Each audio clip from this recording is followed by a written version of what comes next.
1. That's right, ladies and gentlemen, it is Commissioner Cooper, and it's time for TSS Fantasy. Boom. That's what it is. Boom. Yeah. Boom. That's what it is. Boom. Yeah. Fantasy Jesus. Boom. I'm here to save this fantasy roster. Boom. Fantasy Jesus. Well, it worked for The Rock and it's going to work for me. Yeah. Boom. TSS Fantasy. Boom. Yeah. TSS Fantasy. Boom. And you just got slandered. That's right, ladies and gentlemen, it is Commissioner Cooper, and it's time for TSS Fantasy. And you just got slandered. That's what it is. Boom. Yeah. All right, everybody, and welcome into TSS Fantasy. Once again, we are here for another great episode. It is the Dallas Cowboys episode. How about them Cowboys? That's right. It is Big D in this episode, and so we're gonna get it cracking. Commissioner Cooper will be jumping in a little bit later on, but I'm gonna start it off with you guys, and we're gonna talk a little bit about what we've got at TSS. Obviously, you know, we are doing our show on your league. That's right. We are going to have a show that is on your league for $5 per owner. We will bring you in and we will make it completely fun for you guys. We will bring you in for interviews. We will talk to winners. We will talk to the losers of the week. We will go through all that. It'll be completely centered around your league, and it'll be 30 minutes where you can have a league recap every single week of the season leading up to your championship, because who doesn't want their own ESPN on their own league? And that's why we are the fantasy show of the people, because we are delivering cool stuff for the people. We are also doing a Justin Jefferson jersey signed, and it is going to be a giveaway. We're doing it through YouTube. You subscribe to our YouTube channel, send us a screenshot, you get in one entry. If you subscribe to any of our other social medias, Facebook, Twitter, Instagram, TikTok, you get an extra entry into that drawing. And it is going until 4th of July, because why not give away something big? That's right. I got it right here. And that's right. There's the signature. So we're going to make your 4th of July's a little bit better, or at least one of you guys is a little bit better with that Justin Jefferson jersey. And as always, we want to thank our sponsors. Pardon me. Underdog Fantasy, Canna Dips, Killer Jerky. Thank you guys for sponsoring us. Thank you guys for supporting us. And, you know, here we go. How about them Cowboys? Let me just show you. Jimmy Johnson's pumped up. I don't mean to put a damper on it, but no. But you understand, we do have one game left to play. Hey, fantastic. Every single one of you. I mean, I'm not just talking about these last 60 minutes. I'm talking about the quarterback schools, the mini camp, the off-season, the training camp, down in Austin when it was hot and you were tired, the whole bit. Everybody, you did one hell of a job. And the only thing else I got to say is, how about them Cowboys?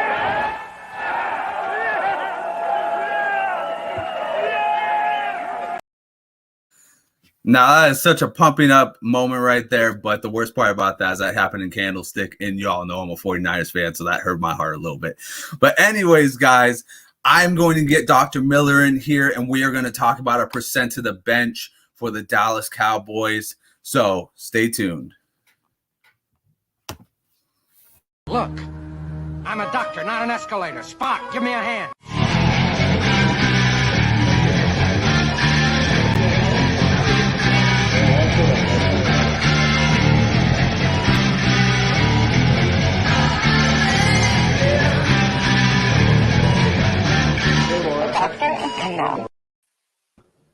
The doctor is in concluding our NFC East tour right here in Dallas, Texas, where everything is big, I guess. Whatever. All right, let's welcome you in, Dr. Miller. Appreciate you being here. Very glad to wrap up the NFC East with you, my friend. Yes, sir, indeed. And supposed America's team, but we don't call them that on this show. We have another America's team that deserves that praise. All right, let's get on. We're going to talk about Dak Prescott. Now, not a lot of injuries last year. Start of camp, a little bit of a strained shoulder, had a little bit of a calf strain in week 6, but stayed relatively healthy after the big injury the season prior. So let's start with the QB, the big QB in the big state, percent to the bench for Dak Prescott. Yeah, there's been a little bit more recently on him. So, you mentioned 22, the gruesome ankle fracture dislocation, and then you mentioned the right calf strain this past season. But just recently in the offseason, he had non-throwing left shoulder surgery, and it was just a cleanup. Doesn't appear to be anything remarkable. And again, it's on his non-throwing shoulder, so certainly is less concerning than if it was something on his right arm. But following that, he said, and again, I said this on our last show, he said, "This is the healthiest I've been in a long, long time. I'm fully healthy, 100% healthy." So if you ask Dak Prescott, he's healthy. And I want to highlight that, there were some lingering concerns, I think, last season. How's the ankle going to do? But it looks like it did well. And he's a mature quarterback. He's developed a year of confidence in this reconstructed ankle. I feel good about Dak having a better season this year than last year. We're going to go 20% to the bench for Dak Prescott. Nice. 20% to the bench. Loss of Amari Cooper could dial things down a bit for him, maybe making him a little more mobile. But let's talk about another guy that could assist him with that, Michael Gallup. Tore his ACL, though, week 17. When are we going to see Michael Gallup on the field? And what is his percent to the bench? So some of the early reports on Michael Gallup, I didn't really understand. He was first criticized for not having surgery soon enough. He sustained the ACL tear on January 2nd, and he ended up in early February having surgical repair, the reconstruction. And I just want to highlight to everybody wondering out there, why so long? It really wasn't that long. It's not unusual to wait up to 6 weeks status post ACL tear to do the repair. Problem is, if there is still a lot of injury-related swelling and inflammation in there, the repair doesn't tend to do as well. So those couple of weeks that we were waiting certainly wasn't alarming to me, and I imagine the medical team there was looking at that swelling in his knee. Now, early on, second thing I thought was bonkers about this was people, including Gallup himself, was saying that week 1 was the goal. I'm thinking, February surgery, and we're going to go week 1. I'm going to say that's overly ambitious. Some reports are saying he's going to miss 2 to 3 games. I think it's more realistic he's out till October, and that might be ambitious. So he's not going to be an immediate impact player. It's likely starting the season on the IR. And so for him, we're going to say 90 to 95% to the bench, but really this is 90 to 95% starting on the bench. In my opinion, do not draft. This may be a wasted pick. As you're talking, I'm logging into TSSFantasy.com. Make sure you go check out our rankings because Michael Gallup just went down on my rankings. That is for sure. All right, let's go to the guy who likes to eat up when he gets the first downs, Ezekiel Elliott. Again, he's had some injuries last year, knee, ribs, knee contusion, partially torn PCL as well. That was week 11. Let's talk about Zeke and his percent to the bench. Got nothing left to say. You got it. So, last season notwithstanding, Zeke's been a relatively durable back over his career. Now, he is 26 years old. He's entering his 7th season, so he's not a young guy. And by running back standards, he's starting to tip the scale into that over-the-hill age. But in January, we found out that he played a lot of last season on that partially torn PCL. So likely a grade 2 sprain, and this can take weeks or months of rest to fully recover without surgery. So symptoms of that include pain, swelling, feelings of instability. So his subpar performance last year is not all that surprising, knowing now that he was playing on a partial tear of his posterior cruciate ligament. Now that he's had some time to rest, I think he's going to have a better year. We're going to do 20% to the bench for Zeke. 20%. Might not even matter with Tony Pollard right behind him on that depth chart, really screaming for time. So we'll see. You know, a lot of the Dallas fans and you hear a lot of the pundits say the offense works better with Tony Pollard in, which is kind of crazy to say, as good as a back Zeke is. So we shall see. But it sounds like from you, he's going to be healthy. So sounds like a good gamble nonetheless. All right, Dr. Miller, we appreciate you. We're closing out the NFC East. Next week, we go to the AFC East, my favorite division, where we talk about America's team, the real America's team, the Miami Dolphins. Let's close it out from Dallas. Dr. Miller, thank you so much for joining us. See you next time, Commissioner. Awesome segment by the doctor.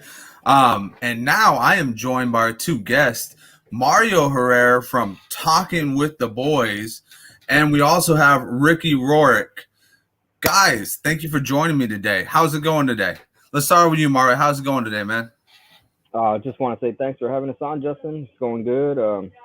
Here streaming, talking about the Cowboys. It's a good day. Any day you can talk about the Cowboys is a good day. There you go. I love it. I love it. Ricky, I'm sure you can concur with that one. Absolutely. I can talk Cowboys all day long, every day. Awesome. Well, we're going to get it kicked off a little bit.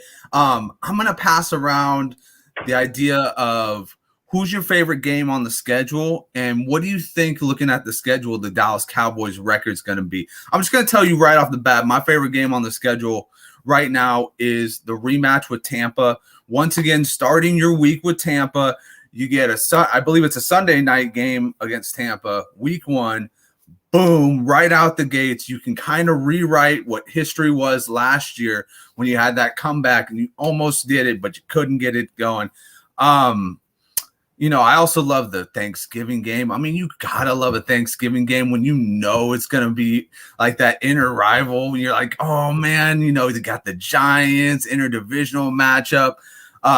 Then, there's obviously, at the end of the season, that's the one I'm really looking at because I'm like, Washington Commanders, Dallas Cowboys. Dallas has a good chance of winning this division, but the Commanders at that point have a good chance of maybe getting into that playoff fold. Kind of like what happened last year where Philly was kind of rising at the end. Maybe the Commanders are rising this time and need that win to get into the fold. Guys, tell me what your favorite matchup is. We'll start off with you this time, Ricky. Tell me what your favorite matchup is and what do you think this record is going to be for them this year? Definitely that week 1 matchup. Not my favorite, but I do agree that's going to be a big one. I do think we take this one this time. They're still without Godwin, and I think losing Sue there to stop the run a little bit in the interior D line is going to be different for them. We're home this time, so I think that's a big one. Week 5 and 6, I think, for us is our big ones. I really want to see how we go against the Rams. I think that's a very big matchup. Even if that can end up being a game like Tampa Bay last year, even if we end up losing it, I think that's going to really show how our season's going to go. And then week 6, back-to-back against the Eagles in Philly, I think that's going to be a huge one. Again, I think they've gotten a lot better this year. On paper, at least, if they put it together, I think they can be a big challenge to us for a division winner. And lastly, I have 2 more, actually. Week 10 at Packers. Cowboys can never get past Aaron Rodgers. And this year, without Devontae Adams and whatnot, I think we can finally get over the hump there. And so I'm hoping we can finally beat Packers. And a big matchup, I think, as well, is Week 13 against the Colts. For some reason, I think that's a tough matchup. That's a very different matchup for us. I think that's going to be different. I think Matt Ryan going there is a big, helpful hump over Carson Wentz there last year. Jonathan Taylor's established himself as a very good back. They've got some good receivers. Obviously, a great defense, great offensive line. So that's one of the ones I have circled too that I think are gonna be a big matchup. So. Yeah, I liked how you talked about, some of the bigger matchups that, don't really have all the pizzazz behind them, but they mean a lot in the NFC, right? The Rams, they're the Super Bowl champions. Like, you got to kind of test your mettle against them, right? You got to see where you stand as far as that goes, because that's your gateway to the Super Bowl right there. Also, the Packers, a lot of teams now are thinking the Packers are a little bit on the weaker side. Still got Aaron Rodgers, still got, invested in the defense on with their picks. So there's definitely room for teams to kind of move in on the Packers hold on one of those NFC playoff spots. Even in the division, you look at Minnesota, some teams, Detroit's starting to build right. There's a lot of wiggle room there now. But one that I was really interested in, the Colts, because the Colts are always one of those teams that, like, it's always kind of like they've been like one of the best kept secrets in the NFL. Like, they always kind of make it into the playoffs, and like they do good. Like, even last year, missing the playoffs, but they were still 9-8. They were still right there at the end. Now they got Jonathan Taylor, who, in some ways is like the new Zeke. I mean, he's coming in, he's running people over, he's outrunning people down the field, he's breaking these 90-yard runs down there. So, yeah, I really like those ones. I'm always interested in watching a good NFC showdown. That's because I know that one of those teams is going to take an L, and maybe the 49ers will sneak in there. But, Mario, what games are you really looking forward to, my man? Well, Ricky hit the nail on the head. There's a lot of good games to watch for the Cowboys in 2022. They got 5 primetime games. In the first 5 weeks, they're playing 3 teams that were either have won the Super Bowl or were in the Super Bowl in the past 2 seasons. With the Bucs week 1, anytime you go against Tom Brady, that's going to be a good game. He's 6-0 against Dallas. Does he go 7-0? Is he going to be 6-1? Does Dallas finally get him? We'll have to find out. And I really wish that those games with Tampa, Cincinnati, and LA Rams weren't so early in the season, because Cowboys got a lot of new faces, including the Gallup injury. I don't think they're going to be full strength. So it might be a precursor to the playoffs later, right? It might be a completely different matchup. If they meet in the playoffs and we look back towards the first few weeks of the season, I don't think you're going to be able to compare those 2 matchups very well. But one of the most exciting games for me, I think, is probably going to be week 2 with Joe Cool against Joe Burrow and the Bengals. That'll be a home game.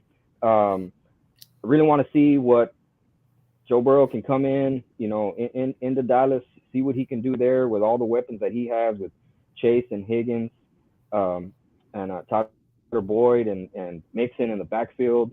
But I do think one of the most important matchups, I think, is one that I really have circled, is that Christmas Eve game with Philadelphia, because that's week 17. That could decide the division. The Eagles are vastly improved. They added A.J. Brown to the offense. Jalen Hurts has got another offseason under his belt, see if he can improve. They really beefed up the defense.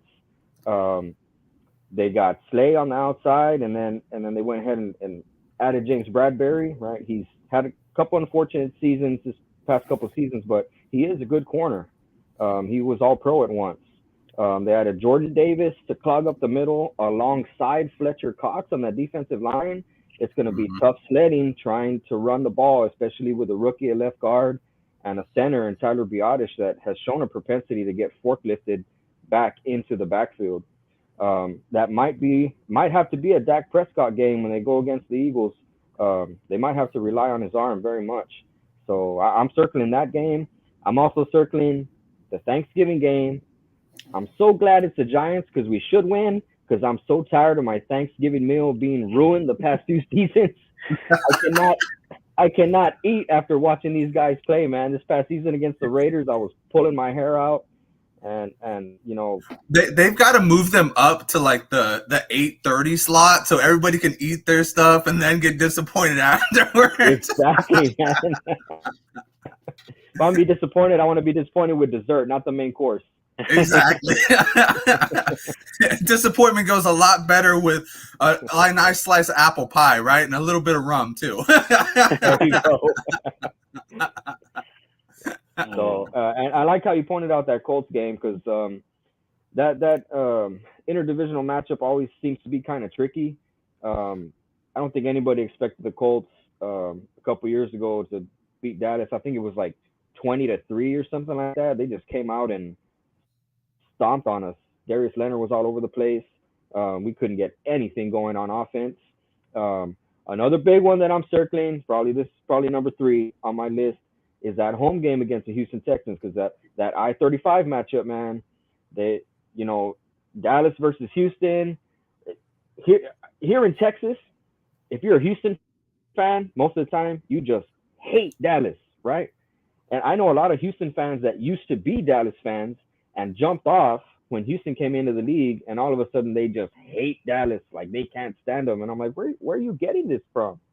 So that's always a good rivalry. Houston got us the last time. That was the DeAndre Hopkins triple spin game in overtime. So I'm really anxious to see what Dallas can, Houston coming into Dallas, and that should be a good matchup between the two. That sounds a lot like a San Francisco and Chargers rivalry. I'm like, I don't hate you. Like, why do you hate me, but I don't hate you?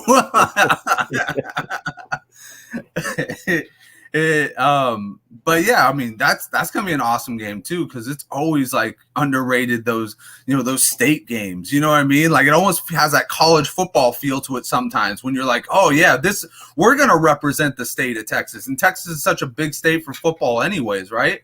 So it really comes down to, even if Houston loses their entire season and wins that one game, I know Dallas fans are never gonna live that down. Never. All right, guys. So give me your overall records. Like, you're looking at the schedule. I would not be shocked if one of you said 16-0, but let's be realistic here, boys. Or 17-0, I'm sorry. But yeah, just give me your shout out. What do you think that they can do? Obviously division title is probably well within reach there. Yeah, just give me a ballpark of where you think they can win. Maybe like 8-10, 8-12. I actually have Dallas going 12-5 this season, and I think they finish off the season strong. They only lose one game after their bye. I actually have them losing that Colts game for some reason. They just seem to have our number. Maybe it's Matt Eberflus over there. Was in Dallas for several years as a linebackers coach, and maybe he knows our tendencies, or I'm not sure. So I have us losing 5 games. I believe I have us losing to Tampa, the Rams, splitting with Philly. That would make 3. A loss to the Colts, and then I think I have us losing at the Packers. So Aaron Rodgers is a nemesis, man. We just can't get over the hump with that guy. Well, you'll be happy. Eberflus is now in Chicago, where he will attempt to bring Chicago back to relevance. Good luck, Matt Eberflus. Hopefully, it's not a rest in peace to your head coaching career. But Ricky, tell me, what do you think of this record's going to look like, man? So we actually play Matt week 8 against the Bears, so we'll be seeing them there. I agree. I'm in the 12-5, 13-4 range. I actually do think we take the Bucs week 1 this year. I just have this feeling. I like the fact that we're home. I think McCarthy's kind of really coaching this year to kind of he knows his job's kind of on the line. So I think he's hopefully tweaking it a little bit. I think a lot's going to rely on Kellen Moore, his play calling. I do think we take that week 1. The Bengals is going to be tough. The Colts, I think they're going to get us. I hope not, but I think so. Packers hit or miss. I kind of think we're going to end up taking them this year for once. And then, definitely splitting with the Eagles. That's going to be very tough. I'm not positive if we'll win home or away on that one. We usually always swap it. So we'll beat them in their home, and they'll beat us in our home. So that'll ruin my Christmas if so. What happened last year? They beat you at home or away? Last year We swept them last year. No, yeah, we Dallas- swept them last year. Yeah, Dallas went 6-0 division last season. we Hey, there we you put go. up like 46 points in the first half against them. So, yeah, you we killed the Eagles last year. But again, I think they got better on all levels. If Hurts can play at least decent, they'll end up doing really well, I believe. But yeah, so I'm gonna say that 12-5, 13-4 range, bearing any injuries, of course, to Dak or so, or any offensive linemen. I do think we're going to use more of Zeke and Pollard together. So I'm just hoping play calling's better, and I think that's going to be really what causes our success or failure is play calling. So. Nice. I like it a lot. And I like that you guys are coming out confident with the Tampa Bay game. Because I look at Tampa Bay and, outside of it being Tom Brady and Dak Prescott, there being a difference there as far as experience-wise, it's like two teams mirroring each other. Like, you guys both have kind of the same problems. You know what I mean? Like, you guys have really good defenses, but you have glaring holes in some spots. And then you both have a injured receiver. You both kind of have tight end issues right now with Dalton Schultz kind of holding out and Gronk doing his thing. It's kind of two teams that are really mirroring each other. And I look at that and I'm like, that's one of those situations where it could literally be a coin toss how that game goes.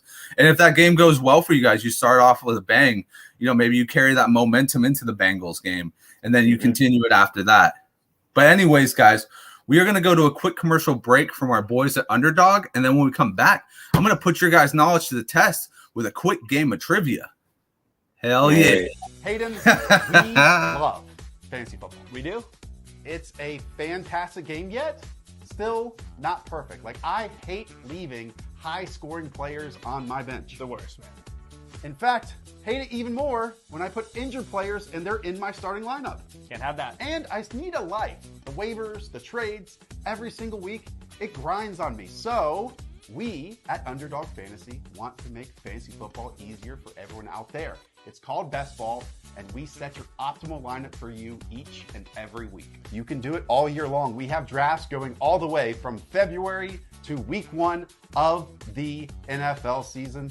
What are you waiting for? Use our awesome early sign-up offer to get a little extra something on that first deposit and that first time you play on Underdog Fantasy. You put them up, reach the skies, touch the stars up above, cause it's one time for the underdog, one time for the underdog.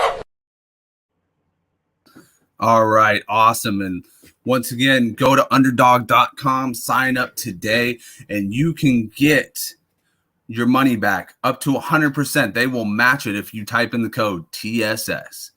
All right, guys, it is time for the fantasy.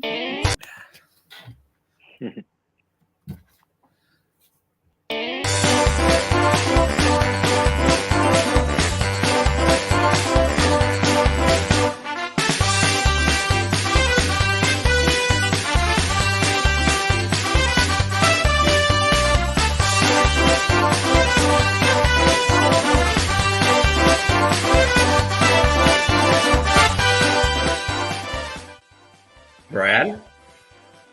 Justin Jefferson. Justin Jefferson. It's going to be a long game.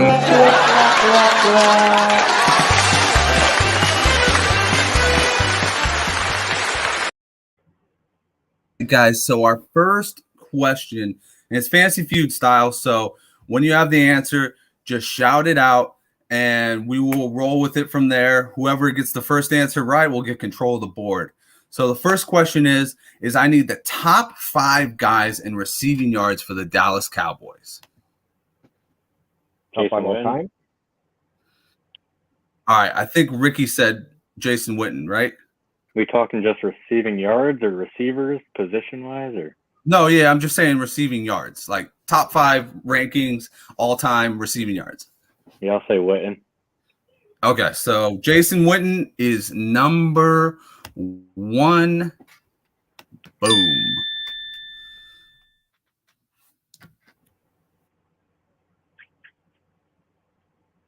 Call him out through 5, Michael Irvin. Hey. I didn't. Are we just going or? Yeah. So you got control of the board, so you just continue off. Drew Pearson has to be up there. Right? Drew Pearson is number 4. You need number 3 and number 5.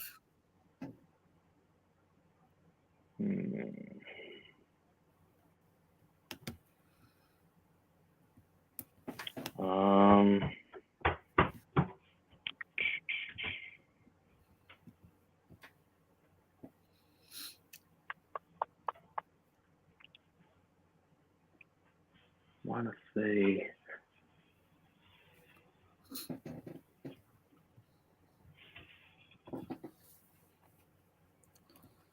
not sure Dez made it in there. What about Bob Hayes? Ooh, Bob Hayes. We got one dagger. All right. So we got Irvin, Pearson, Witten. I'll go with Dez and see if he made it into the top 5. And he's back on the board. Last one. Was that 5 or 3?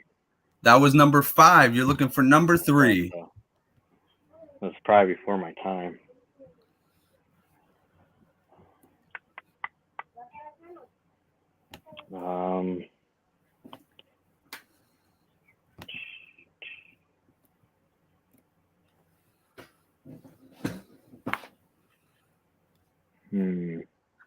I don't know.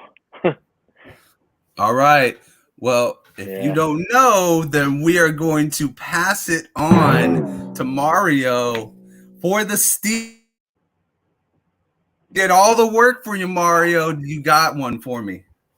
Man, I just got one more to go, and it's the number 3 ranked. It's the number 3. Correct? So Yes, Witten sir. was 1. Irvin was 2. Irvin was 2. Yep. Pearson was 4. And Dez was 5. Right. Number 3 in Cowboys history. Bob Hayes wasn't one of them. Shoot, man. Is it the other Pearson, Preston Pearson? Oh! I have never heard someone say so many wrong things, one after the other, consecutively in a row. That is incorrect. It was Mr. Troy Hill. Troy Hill. Yes, sir. All right, Ricky. That means that you have 1 point. We're only doing 3 this time. So you are 1 up on Mario. All right. This next question is most passing touchdowns for the Dallas Cowboys. Roger Staubach. So who said it first? Dak Prescott. You said Dak Prescott. Total? Ricky, do you have I thought it was. name? I'm sorry. I thought it was a single season.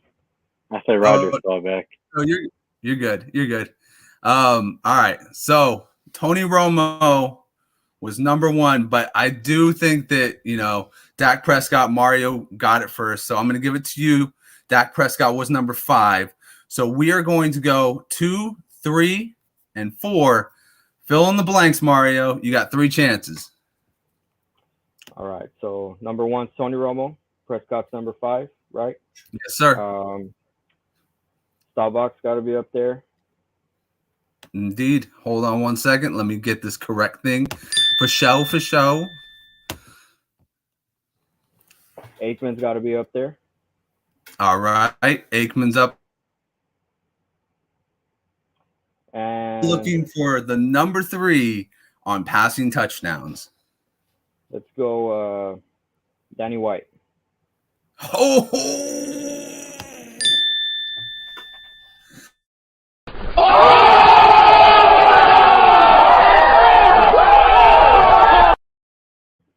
Oh my goodness, he came from behind. He tied it up. We are 1 apiece.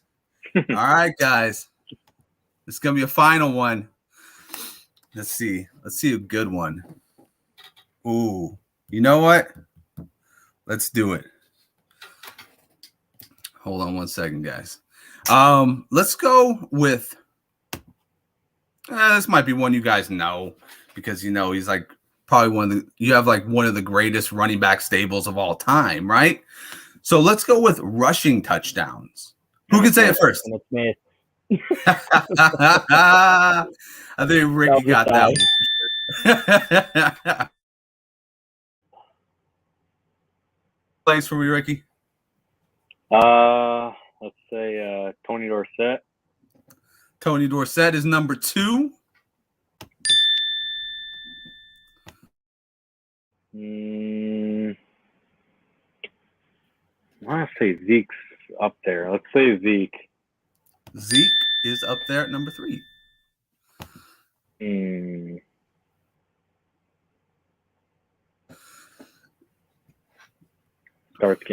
Starts getting to before my time now. It's 4 and 5. 4 and 5. Oh, 4 and 5. Yep. You got all the easy ones.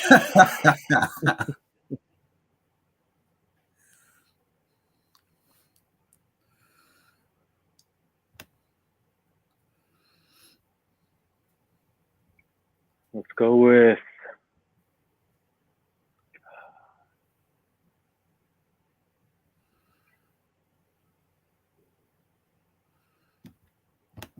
Perkins.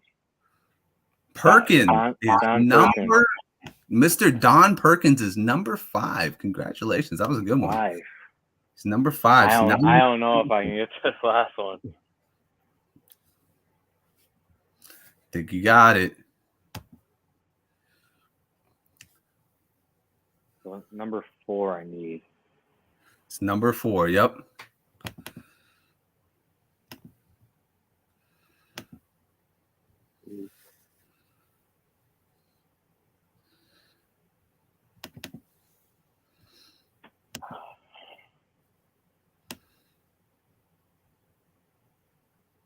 Is DeMarco Murray on there?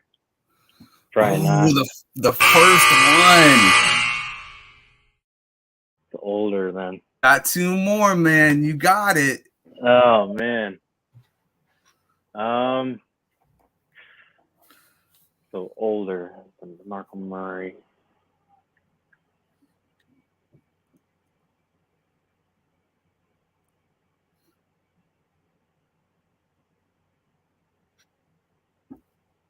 Calvin Hill. Nice. Last one. I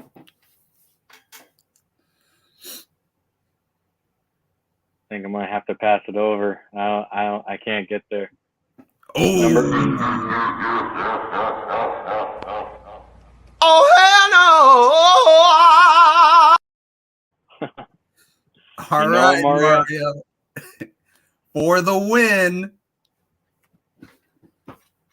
Can you tell me how many touchdowns number 5 had, Don Perkins? You know what? Why not? Because I don't think it's gonna make that big of a difference. Yes, he had 47 rushing touchdowns. 47. Man, my fellow Cowboys fans are gonna kill me because I cannot remember his name. I can see him in my head. He wore number 44 and he had goggles, and I cannot remember his name.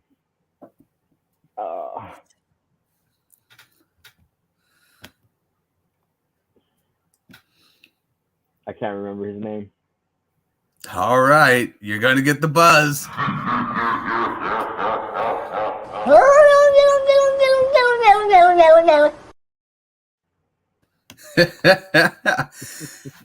May he rest in peace, Marion Barber with 47 touchdowns. Whoa, no way. I was going to say it too. Wow. I was going to say rest in peace, Marion Barber. Wow. I did not think he had that many. Yes, sir. I mean, wow. Cowboy legend. Wow. I mean, and fantasy football legend too. I remember he helped my team quite a bit in fantasy football. May he rest in peace. And for you, Ricky, congratulations. You are the winner.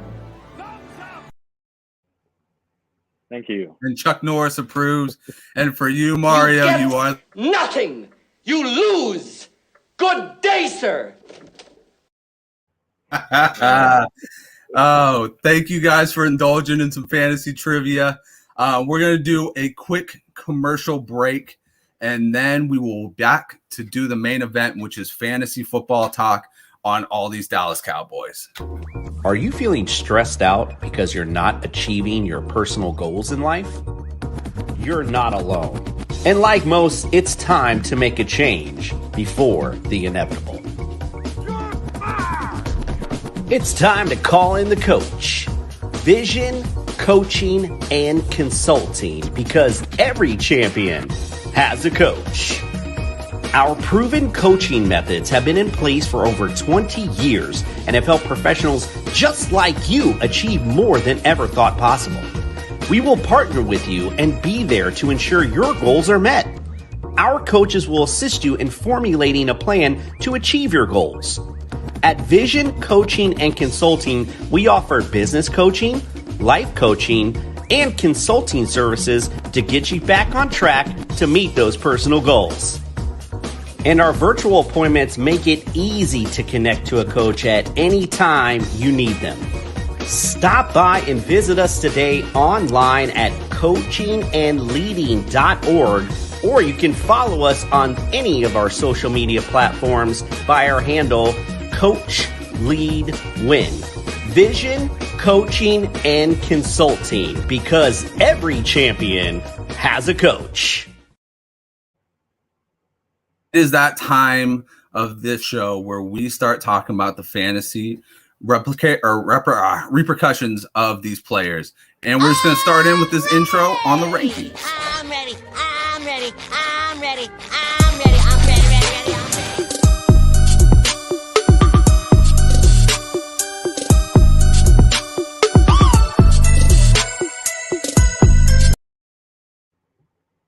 And much like SpongeBob, I am ready.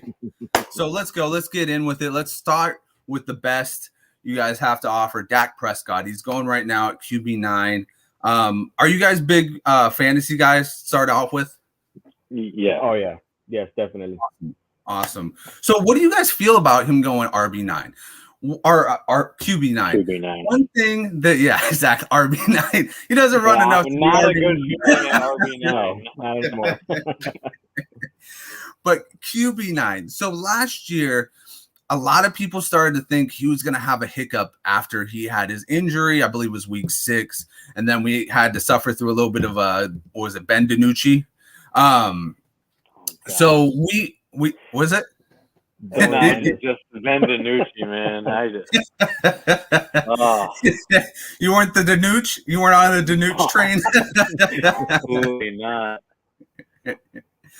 But anyway, so this guy actually, he came back from his injury and was QB4 the rest of the season. From week 9 to week 18, he was QB4. So he got so much better because he was only QB10 from week 1 to week 6. So you look at that spread and you're like, okay, so this guy got a lot better. And you can see it in the stats. He broke the record for a single season touchdowns or passing touchdowns with the Cowboys last year. Well, for the Cowboys. So when I look at it, I'm like, okay, you have him at QB9. Who's ahead of him right now? So pulling up this list, we have Josh Allen, Justin Herbert, Patrick Mahomes, Jackson, Murray, Burrow, Hurts, Brady. Those are the 8 guys that are ahead of him. The one guy that I look at that I'm like, okay, you know what? You don't belong there. Can you guys guess who it is? I'm going to say you're going with Jalen Hurts. You're damn straight I'm going Jalen Hurts. I think he's a good fantasy quarterback. He hasn't been the greatest quarterback for the Eagles team. He runs. He's a runner, and he can score like that. That's why, same reason with Lamar Jackson. I'm not putting him ahead of Dak, but as a rusher as well in fantasy, that's why he's up there. Josh Allen, again, he's also a great quarterback as well, though, but he runs. And so it really doesn't bother me with him being QB9, Dak being QB9, but I think this year you're going to see more of him running. I think a year away from the injury, and Yeah. I think it's going to be back to him running more. I think he's going to have that confidence back. Towards the end of last year, he started running a little bit more. So I think he's going to start running and score a couple touchdowns with his legs this year. So Yeah, and I'm sure everybody would love to see that. My thing is, what is the problem with a pocket passer? Because last year we had number 3 and number 5 in the top 5 were pocket passers, Tom Brady and Matt Stafford. These are the guys that, they have all the weapons. They can make the touchdowns. They know where to throw the ball in the red zone. They don't throw it to the other team. That's what Dak does. And that's what I'm looking at number 9, and I'm looking, do I want to go with somebody who I know is in a really good offense, knows how to utilize a really good offense, or do I want to go with kind of like a risk factor? Because Jalen Hurts, and I don't mean to get on the, Jalen Hurts destroy the hype train over here, but he had a lot of things going for him. 1, he played a lot of garbage time. 2, his running back scored 0 touchdowns last year. That's not going to happen. Like, they're going to use somebody in the red zone other than Jalen Hurts to take away some of those touchdowns. He only scored 16 touchdowns with his arm. I'm looking at this. I'm like, you're giving a little bit of more disrespect to Dak than you are giving respect to Hurts at this point, because you're looking at a guy who legitimately could be a top 5 quarterback for the next 5 to 10 years over a guy who might be out of the league in 2 or 3. I don't know, Mario, how are you feeling about Dak being at number 9? Well, I think that's his floor, definitely. So if you look back to when Prescott came into the league, his first 3 seasons, he had, I want to say, was 6 rushing touchdowns per season. And in the past 3 years, he only has like 7 total, I think. So, of course, last year, I think they were being cautious with his injury from 2020. Of course. I don't know if they're going to continue being cautious, or if, like Ricky says, he's going to run more this upcoming season. And really, when Dak was rushing, it was almost like they were design runs. They were zone reads that they were running with Zeke. And they really got away from that last season. And going back to what you said about him being quarterback 4 after week 6, I think that had a lot to do with Zeke's injury, because the Cowboys could not run the ball after that New England game. So Right. the offense rested on Dak's arm.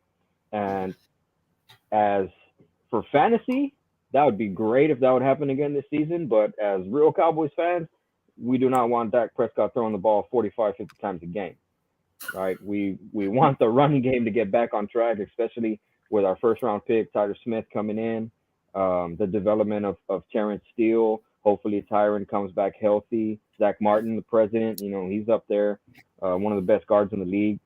So Prescott, I think 9, he's probably appropriately ranked after what we saw from him last season. He's good in the red zone. He doesn't throw interceptions. So 9 is good for his floor. But if, like Ricky says, he gets the rushing attack back this season, I think he can really jump up into the top 5, Justin. Yeah. No, I mean, I think you said it best. That's his floor, right? Like, being a top 10 quarterback is, where he should be conversation wise. And then the rest is just house money. If he goes top 5 and you draft him as QB 9, that's house money right there. You just made a lot off of, a pick that may have been like a 7th round pick and a single QB, and maybe, a 3rd round pick and a double. Or it probably won't be a 3rd round pick. It'll be a 2nd round pick and a double. But let's move on to Zeke, because Zeke is an interesting case here. He is currently RB19. I just kind of want to get your guys' perspective. Are you going all in on Zeke this year as far as like a redraft perspective, because he's maybe got that 1 year left? I mean, they have to pay him for, I think, at least another 2 years as far as the contract goes. I mean, because the dead cap, I think, goes down to $13 million next year, because it's outrageous right now. I think it's like around 23 to 26 million, but it goes down to 13, and then it gets very reasonable after that. Yeah, are you guys just in on him this year? He seems like, he's healthy. Camp reports have come out. He looks good. He feels good. Are you buying into it, or are you just saying, oh, that's what every beat reporter or coach wants to say about their team at the time? Let's start with you. I think 19's too low for Zeke. I don't understand the Cowboys' refusal to give Pollard more touches because the offense is explosive when he's in there. He averages more yards per carry. He just the eye test. He looks faster. He looks more explosive than Zeke does. And this is no longer a one running back league. So, but if you look at the history of the Cowboys with their running backs, probably most recent with DeMarco Murray, going into final couple years of the contract, you know, he was getting almost 400 carries. So Zeke's got to justify that contract they gave him, and I think that has a lot to do with the way he was utilized last season. Even though he was injured, they didn't lighten his load. They kept giving him the ball because the ego of the Cowboys front office, right? They have to justify, we gave him this money, we're going to use him. It doesn't matter if he's hurt. It doesn't matter if we have a more explosive back behind him. Zeke's going to get the ball. So 19's way too low for me, just based on that fact that you know the Cowboys are going to feed him the ball. Yeah, they can't let $23 million sit on the bench.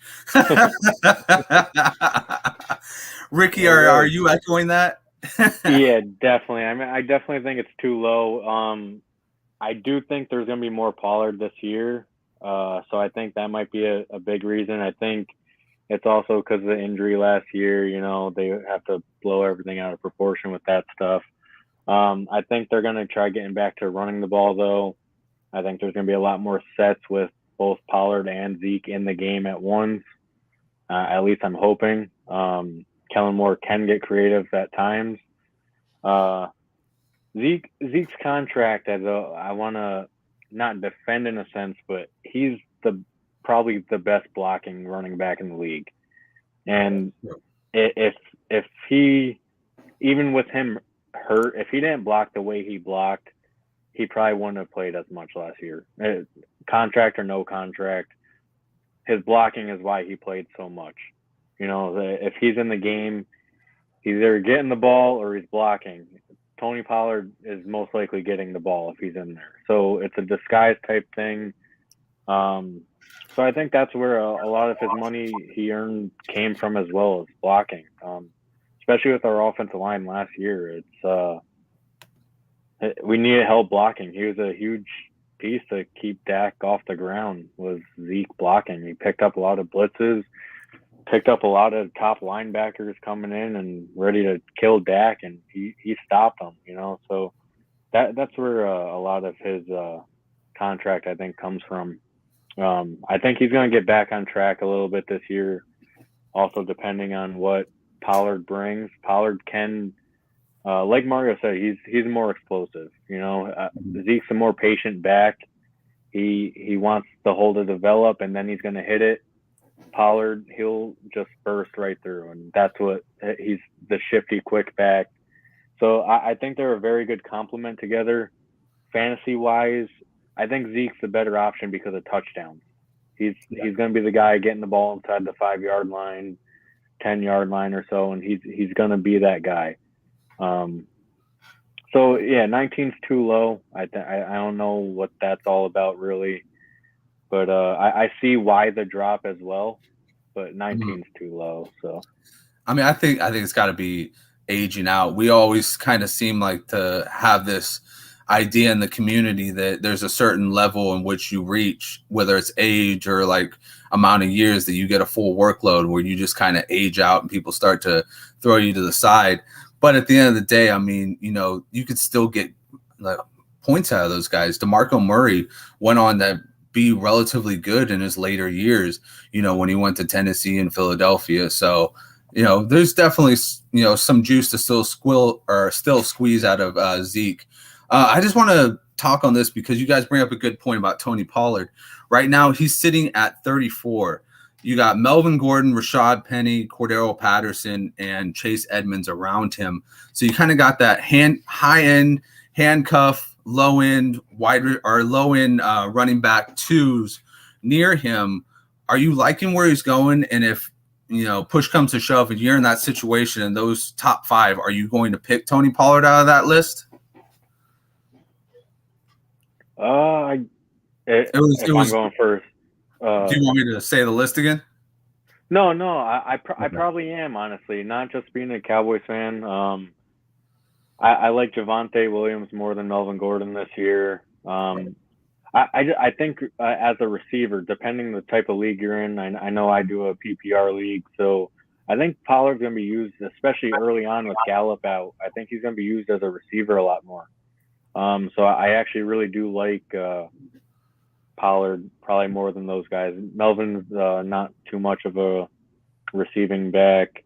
Who else did you mention? Chase Edmonds he also can do that type of stuff. Cordell Patterson's definitely. I would probably take Patterson more so than Pollard, because he kind of just does it all, and he's also a main focal with Atlanta. Mm-hmm. Other than that, though, yeah, I probably would take Pollard because, like I said, I think they're going to use him a lot more this year. Knowing how they operate, though, they probably will. It's his contract year. They'll use him. He'll do great. He'll sign a big contract somewhere else, and Dallas will get their comp picks because that's all they care about. So, on to the next first round running back. Yeah. So one last thing before we get out of here, I want you guys to kind of give me one guy to look out for in like the draft that you guys are thinking is going to explode this year. We'll start off with you this time, Mario. Tell me somebody who you're looking at in this Dallas rotation who you think is just going to have a big year. So there's a couple to choose from, but I'm going to go CeeDee Lamb. I mean, he is the Cowboys wide receiver 1 now. He's really going to have to live up to that 88 with Amari Cooper being shipped out, and Gallup missing, the first maybe 4, 5, 6 weeks of the season. We're not sure yet. Dak's really going to look his way, especially in what's likely to be shootouts, in these early games with the Bucks and the Bengals and the Rams. CeeDee's going to have to step up. I think he will. He's going to have a great season. Another one to look at right behind him is Dalton Schultz. There are a lot of vacated targets with Cooper gone, Cedric Wilson gone, Gallup being hurt. I'm not very confident that the Cowboys are going to involve Pollard that much more in the passing game because I just don't think Kellen Moore can scheme it up that way. So Dalton, he's really good in that intermediate range, 3rd and 6. Dak looks for him. He's kind of a safety valve for him, which I think is I think he's going to end up signing a long-term contract when it's all said and done, and with a lot of word from Dak because he really likes him and he likes the way he sits in the zone in that 6 to 8 yard range. So those are the top 2 for me. Lamb, I think Lamb and Schultz are really going to elevate from where they were the past couple of seasons in fantasy. Yeah, he's kind of been that perfect transition from the Jason Witten years. Like he reminds us a lot of what Jason Witten did, except for the blocking. He could be a better blocker. Yeah. Well, he's good at blocking on Twitter because he blocked me and a whole bunch of other people.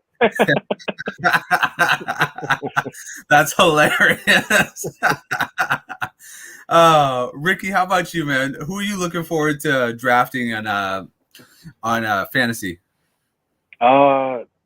To be honest, those 2 guys, CeeDee Lamb is definitely a guy. They made him 88 for a reason. They're going to give him the ball. Amari's gone because of him. They wanted. He's the guy in Dallas now. He's the 88. He's going to probably get 10 to 15 targets a game. They might use him as like a Deebo Samuel type role. More so, I think he might get some jet sweeps and some handoffs and kind of do everything. And then Schultz was definitely a big guy up on my list as well. I'm hoping he's there. He's nothing flashy, like you said. He's like a Jason Witten type, but He's reliable for Dak. He catches the ball. He's safe. He scores touchdowns. So I like both of them. There's a third guy, and he's a rookie this year. I know who you're talking about. I love him too. Jalen Tolbert. Yep. I like the kid. I think he's gonna be something. I think we're gonna use him pretty early on, and I like the pick. So I'm excited to see how he is. But it's definitely somebody I'll be drafting later on in the draft that most people aren't gonna know about. So. Well, Ricky, if we're ever in a draft together, you won't walk away with Jalen Tolbert because he's one guy I'm happy to pick up on. All right. Maybe I'll take him around earlier. I'm going to make you take him in the 10th round. All right. Well, guys, it's been a magnificent show, and thank you so much for coming on and talking Dallas. I know Dallas fans are some of the most passionate fans out there. It really shows. You guys are very knowledgeable, and you helped out the fantasy community today because you told them little secrets, and Ricky kind of told my little secret away too. Jalen Tolbert. But anyways, guys, I appreciate you guys coming on. And just tell us what you're doing in the community. Tell us your shows. Yeah, this is your plug. Start out with you first, Ricky. Honestly, not too much. I've had this Twitter account for almost 10 years now. It's something I just decided to do as a kid in high school that was a huge fan, and it kind of ended up growing. And again, I'm just a huge Cowboys fan, so I made the Twitter. And I actually, when I was a senior, Des Bryant followed me on there and everything, and kind of made my night and everything. I woke up in the morning and he followed me and stuff. So it's kind of just something that I grew. I would like to definitely use it more and whatnot, and kind of get included in things such as this. This is definitely fun. But yeah, so you can give me a follow, Dallas Cowboys TN. It's for team news. I like to use it more so a lot during the season and tweet during the games, interact with people and whatnot and everything. So yeah. Hell yeah. And we're definitely going to be bringing on people for rivalry weeks and stuff like that. So we'll definitely be bringing you both on, maybe like Thanksgiving game or something like that. You can sneak away and you can talk shit to Giants fans. That's always fun. That's awesome. Mario, this is your plug, man. Give us what you got. Well, I actually just started being active on Twitter last year around March. And my Twitter is specifically for Dallas Cowboys football, fantasy football. I was doing a little bit of writing. That's kind of slowed down. Life kind of came at me a little fast. But actually right now I'm part of a podcast with a few other guys, Talking Boys with the Boys, with Adam Y, Mark D, and Dreezy. And we right now we just finished season 1 of our podcast. And season 2 is going to be starting up pretty soon. We're on all major platforms. It really is our podcast really is different from others. We talk Cowboys football. We're free with our thoughts. We don't always all agree on everything. We bump heads a little bit, but hey, it makes it fun. It makes for good conversation. And we have a segment that I haven't really heard anywhere else. Is a Get Your Culture segment for Hispanics. So we take a few minutes off every podcast to talk about our culture and how it relates to others. So if you guys get a chance, you can subscribe to our podcast, Talking Boys with the Boys. Oh yeah, we will totally do that. And that's the best podcast is when you have disagreements and stuff, because like you said, it makes it a little more interesting, right? Talking Boys with the Boys. Check them out. And as always, guys, thank you for tuning in and have a wonderful Friday night. We're on a mission.